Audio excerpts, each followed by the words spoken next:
Today we're going to go over the Pitchfork tool. First, I'll teach you why it works, and then I'll teach you how to use it. I'll dive into the 4 variations of Pitchfork tools, which are just the normal pitchfork, the Schiff pitchfork, the modified Schiff pitchfork, and the inside pitchfork. I'll show you exactly what each of these variations are, as well as some real examples of how to use them to trade the market.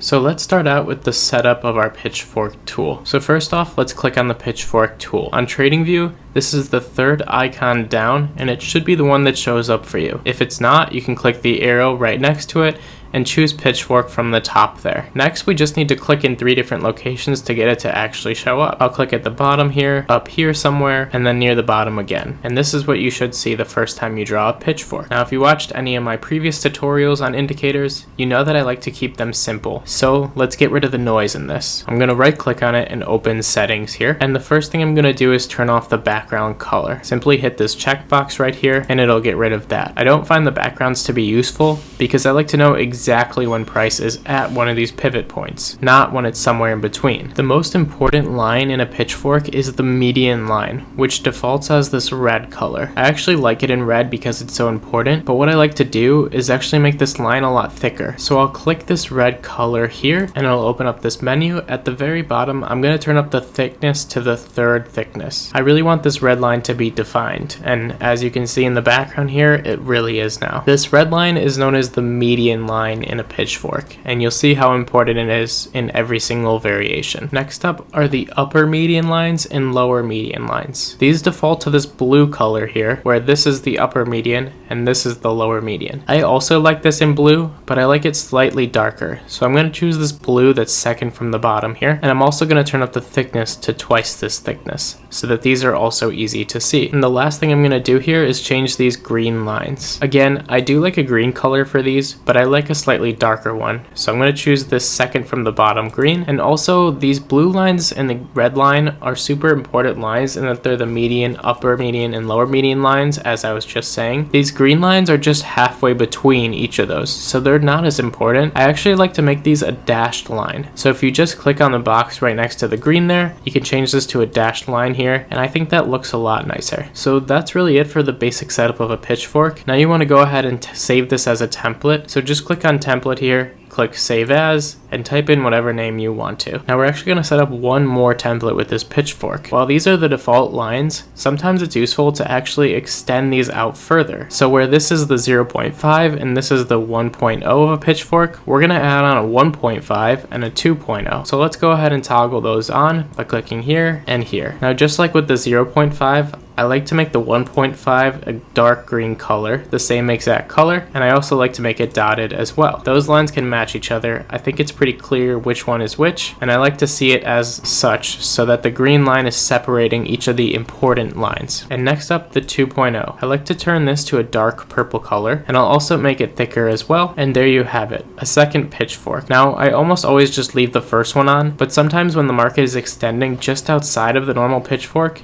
and this normal one has been so reactive to geometry, I like to toggle this second one as well. So go ahead and save this as a template as well, and then we can click OK. Now if we just right click on the pitchfork and go to template, we can turn on whichever one we want to. I'll go back to the simpler one. You can easily toggle back and forth like that whenever you're charting. So now I just want to give you a brief introduction into why pitchforks actually work. I'll keep this short and sweet because I know that examples are much better at proving this than just some words I'm going to throw at you. The main concept you need to understand and buy into in order to understand why pitchforks work is market geometry. Now, if you already use anything like channels or just trend lines or really any tools you're drawing on the market, you probably believe in market geometry and don't even realize it. But basically what this means is that certain patterns in the market develop over time and they repeat themselves over and over again. Now, our goal as technical traders is to identify these patterns and join in the next time it happens. To give you an outside example,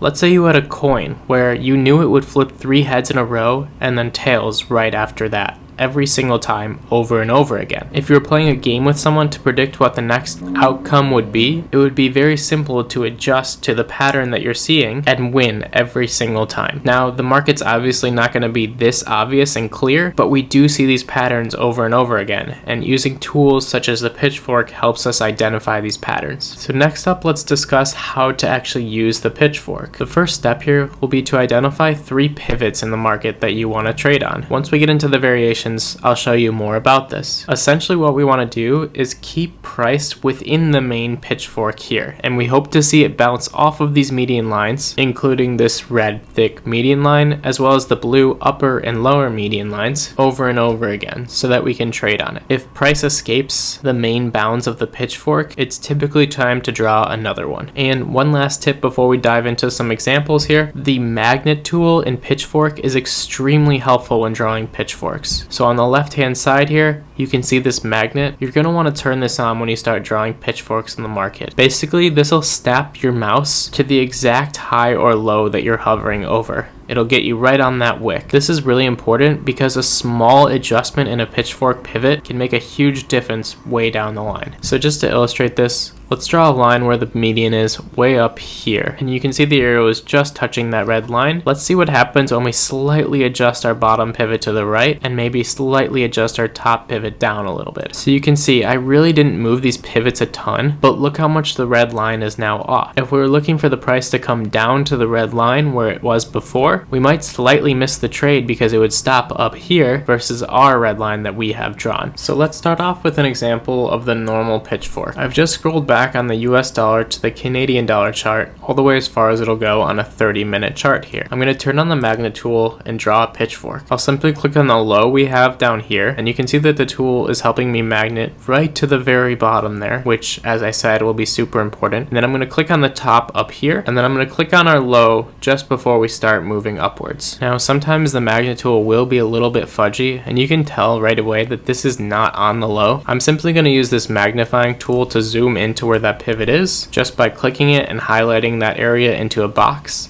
It'll bring me into there, and then I can grab this pivot and easily put it on the bottom there. Click the zoom out tool to go back and scroll your chart back over there. So now we have this right on our 3 pivots, and let's see how the geometry acted. So just following this red median line, you can see how significant it was all the way through. The first spot that price even started to react at was right at this red median line right here, where you can see we had our first reaction. We did go up to it again and slightly go above it, kind of hover around it for a bit before another reaction. Our green dotted line actually caught the bottom move here. So after bouncing off of our red median line, we came right down to this green dotted line we had to support the price. Price went back upwards, hit this median line, back downwards, hovered around this green line, and kept hovering this green line until we came to the median line again. And you can see just how significant each of these are. So this Pitchfork really held nicely all throughout January and February. Finally, once we broke out of the price boundaries of this Pitchfork, we really went sideways for quite a while. One really important thing to note is that this normal Pitchfork is best in a strong trending market. In a market that's going sideways, the price is not going to be able to stay within the bounds of the Pitchfork. And similarly, in a market that's slowly correcting, the market's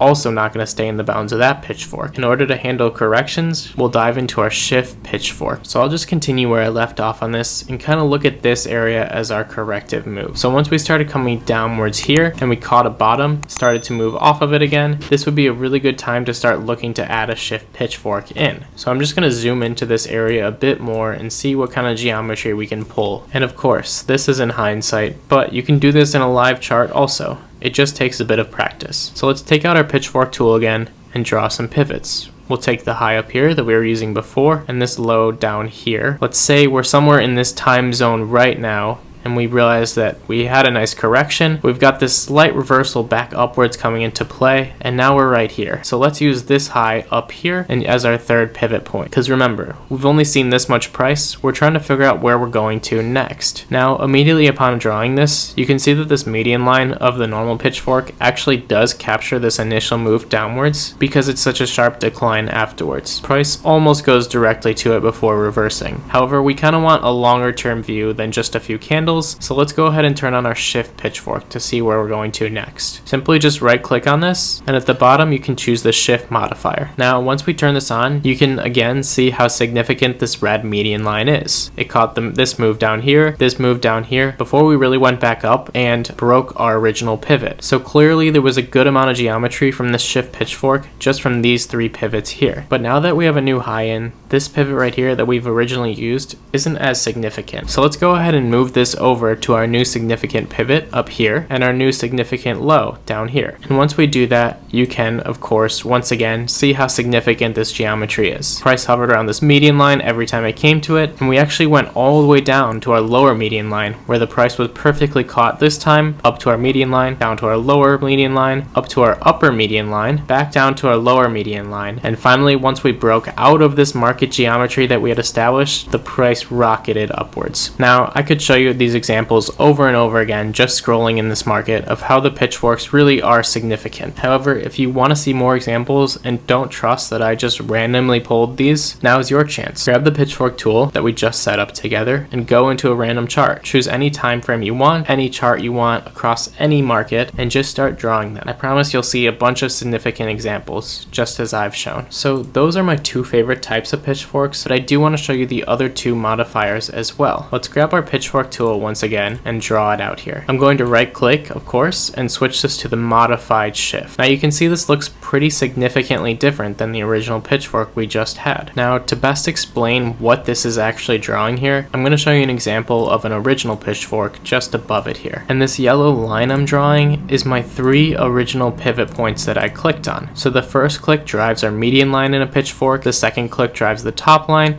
and the third click drives the bottom line. If we go back to a Schiff pitchfork for a sec, just to show you how that's derived, all that we're doing to get this Schiff pitchfork is taking our median line and driving it up 50%. So if this is the height, where this is the top click we had, this is the bottom click we had, we're simply taking this first click and moving it up 50% of the distance of that. So while these aren't drawn exactly perfectly to scale, you can see how this median line is really just moved up 50% from where it would be down here, driving the line upwards versus horizontally. So now let's switch this back to a modified Schiff pitchfork, and it's actually a very similar concept. We're driving the median line, this line that goes right here, up 50%, the same as we worked with a Schiff. However, we're also driving it time-wise 50%. So if we just take the distance from here to here, you can see that instead of the median line starting all the way back here, it moves forward from here, changing the angle of it. One other cool thing to note with the modified Schiff pitchfork is that it actually is just trend lines. So I have this yellow line drawn for our 3 pivots we're going to click on, 1, 2, and 3, and let's change this over to our modified Schiff. And now just to compare to what I was saying, I'm going to pull out a parallel channel, which is just the second tool down on TradingView, and then near the bottom of that menu,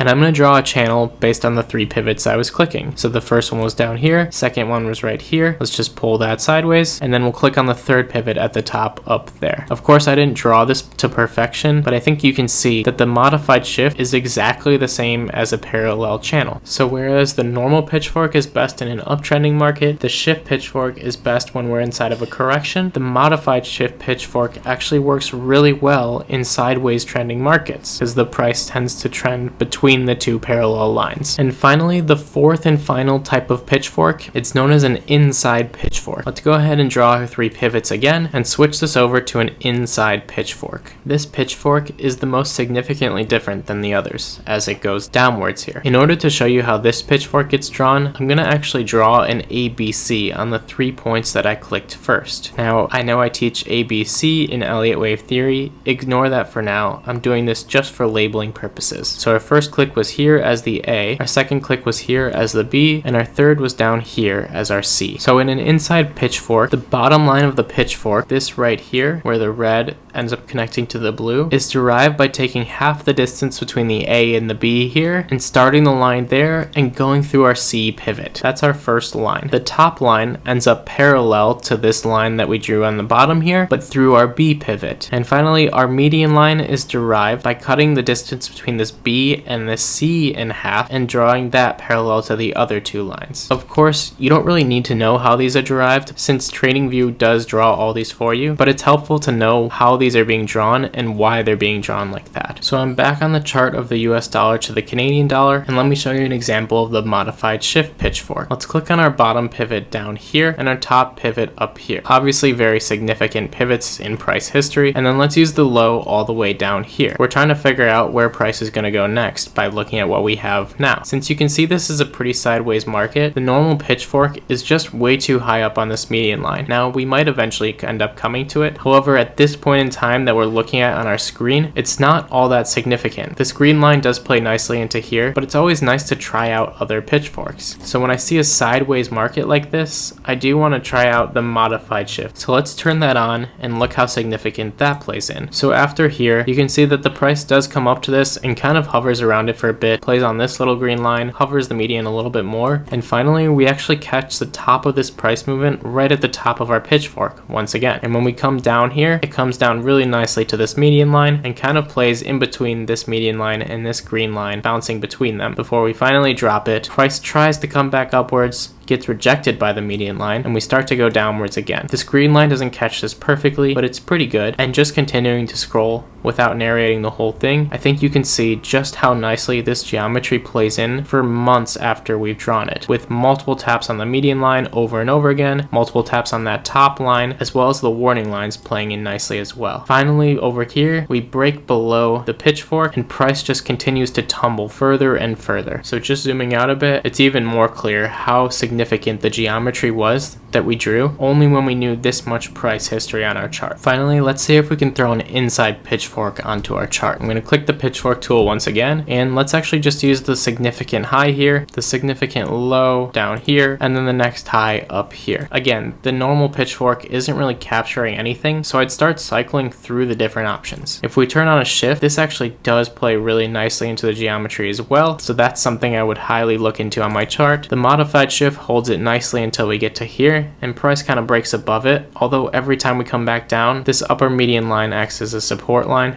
and finally we come back to the median line. And last up, let's turn on the inside pitchfork. So you can see in actually a much shorter period of time how significant the inside pitchfork was, as right after we drew our final pivot, price headed right downwards back to the bottom there, played along our median line in our green 50s, and the bottom line really held here before the price dropped significantly further downwards. So these three pivots right here show you that all of the different pitchforks can be significant. It's not a bad idea to have multiple different charts open on your screen at the same time with all of these different pitchforks drawn onto them. When you do that, you can actually look for spots where all of the different median lines cross each other, which is known as confluence in the market. So there you have it. The pitchfork is definitely one of my favorite tools to use when I'm charting market geometry. I hope you can take something you learned today and apply it to your trading. Thank you so much for watching. If you liked this video, please consider hitting the subscribe button for future content. And I'll see you all next episode.